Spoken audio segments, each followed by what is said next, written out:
Église réveillée, je m'adresse à vous. Autrefois, très tendre, très doux, très pacifique.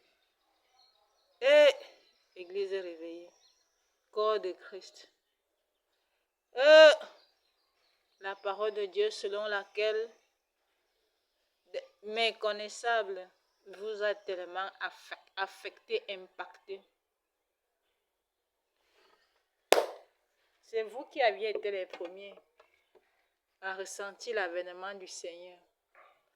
Grâce aux enseignements, mercredi, vendredi soir, dimanche matin, dimanche soir, vous pensez que Dieu pouvait vous laisser sans vous révéler les vraies choses?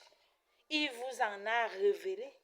D'où vient-il qu'après avoir découvert tout cela, vous ne faites rien pour libérer le monde? Soyons justes, soyons honnêtes. Après tout ce que vous avez reçu comme révélation, même si le reste du monde vous disait non, vous-même vous pouviez vous organiser pour que la vérité soit mise en pratique.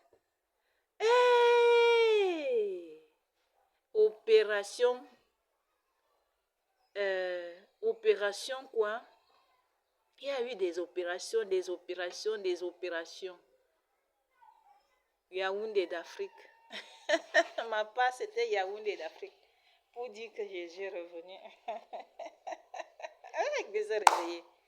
Vous dites la vérité que vous êtes toujours là à dire au nom puissant de Jésus-Christ. À parler de Jésus-Christ dans vos campagnes. Dans vos croisades. Jésus-Christ. C'est moi qui avais dit à Jésus-Christ de dire que quelqu'un d'autre viendra. C'est moi qui avais dit à Dieu de dire qu'il y aura un nom nouveau. Seigneur gêné. Vous avez alors suivi. J'ai prémédité. On dit maintenant que Seigneur gêné. Quand on s'exclame. J'étais étonnée là tout à l'heure. J'ai seulement dit Seigneur gêné. Le monde a changé. Le nom nouveau seul peut nous sauver. L'ancien nom maintenant c'est déjà les guerres. Dès que tu dis au nom de Jésus, Dieu fait la guerre. Au nom de Jésus, Dieu fait les guerres. Donc adaptez-vous au siècle présent. Les choses anciennes sont passées. Ce n'est pas pour dire que vous devez injurier l'ancienne doctrine. Ça reste d'abord là comme des archives. Vous savez que les archives, on les exploite en temps opportun quand on en a besoin.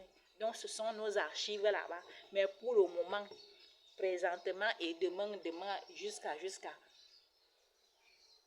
la nouvelle doctrine. Et vous venez de suivre un petit miracle tout à l'heure. Seigneur gêné. Donc vous devez dire au nom puissant de Geneviève, au nom de Geneviève, au nom du Seigneur gêné et au nom de Jésus du Cameroun. Juste pour préciser que ce n'est plus l'esprit d'avant, parce que même si c'est le même Dieu, le même esprit de Dieu le Père qui nous conduit, moi et mon grand frère, que son chef fils est devenu mon frère, donc moi et mon grand frère Jésus de Nazareth. C'est le même esprit de Dieu qui nous conduit, mais pour le moment, Dieu veut que ce soit moi là. Moi, et si je suis une femme là-bas, c'est l'histoire d'un homme. Quand je vérifie bien, c'est l'histoire d'un homme. Je ne suis pas capable de parler de ça avec exactitude. Parce que je ne veux pas le mensonge ou bien les fausses interprétations. Donc, présentement là, c'est une femme, l'épouse de Dieu.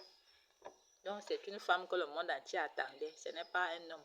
Si toi-même, tu es même pasteur, tu es prêt, que tu n'as pas su que c'est une femme que le monde entier attendait, maîtrise-toi, calme-toi. La vérité, c'est que je devais venir clarifier les choses.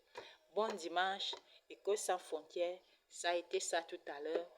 Parce que chaque dimanche, je dois vous entretenir en attendant que les chaînes de télévision que vous avez ouvertes partout là, que vous prenez des dispositions pour que moi-même, si c'était pour Dieu, c'est que vous avez fait ça pour Jésus, non? Ah bon. Si vous avez fait ça pour Jésus-Christ et que vous dites de Nazareth et que vous dites que ce n'est pas pour moi, il n'y a pas de problème. Mais ce qui est pour moi que pour Jésus, parce que Jésus de Nazareth avait prévu que, Dieu avait prévu que quand je viendrai, je porterai toujours l'ancien nom là, Jésus. Donc je suis Jésus et je suis Seigneur gêné. Donc ceux qui connaissent la Bible savent que c'est comme ça. Ceux qui ne connaissent pas, laissez-nous tranquilles. Mais l'État, toi tu es là pour en charge de mettre l'ordre. Donc quand il y a les faits, quand il y a la vérité, il n'y a pas de discussion. On ne discute pas sur la base de la parole de Dieu, parce que chacun prétendait qu'il connaissait la parole de Dieu. On discute maintenant sur la base des faits réels. Ici, là, il y avait les lunettes. J'étais placée là-bas. Là-bas, j'étais vu ramasser les lunettes. J'étais vu ramasser les lunettes. Maintenant, quand j'arrive, je te demande les lunettes. Tu dis que tu ne sais pas où ça se trouve. Je te dis que j'étais vu ramasser. Quand tu doutes, c'est ça qu'on appelle les faits. C'est-à-dire que j'ai vu et tu doutes maintenant. On doit donc faire les enquêtes. Se rendre compte que tu ne dois pas douter. Tu as volé. On parlait des faits, c'est-à-dire indiscutables. On n'a pas dit que vous venez m'interpréter que le verset tel dit que, le verset tel dit que, encore que en ce qui concerne les versets, c'est moi qui dois prendre la parole. Parce que je suis la bouche de mon Père. Bon, pardon, on peut rester, c'est toute une journée.